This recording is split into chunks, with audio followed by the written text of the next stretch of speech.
Hello guys and welcome back to our channel. This is day 16 of our 45 days intermittent fasting challenge for Ganesh Chaturthi. मस्त सकाळी उठून आपला नेहमीचा routine follow केला. त्याच्यानंतर क्लासला गेले आणि आज होती चपाती भाजी आणि थोडासा मसाले भात होता. त्याच्यानंतर खाऊन घेतला आणि 2 तासानंतर मग जिमला जायसाठी निघाले. आणि कधीपासून ऊन पडलं होतं आणि जसं मी जिमला जायला निघाले ना तसं एवढा पाऊस यायला लागला काय सांगू तुम्हाला. मस्तपैकी पोहोचले जिम मध्ये आणि आज होता माझा कार्डिओ. मग पहिले सायकलिंग केली, मग 20 मिनिटं ट्रेडमिल केली, मग परत ही वाली सायकलिंग केली. त्याचं नाव आठवत नाही तर मला. काल लेग होता म्हणून माझे पाय एवढे दुखत होते आणि आज कार्डिओ केलं तर अजून थोडेसे दुखायला लागले. दाबणा थोडस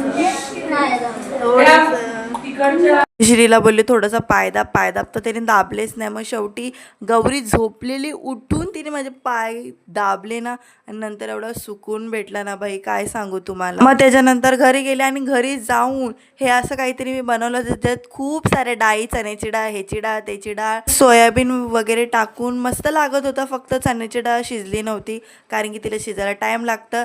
त्याच्यानंतर मग जेवण वगैरे आवरून घेतलं. आजच्यासाठी एवढं. Thank you for watching. व्हिडिओ आवडला तर लाईक करा. बाय.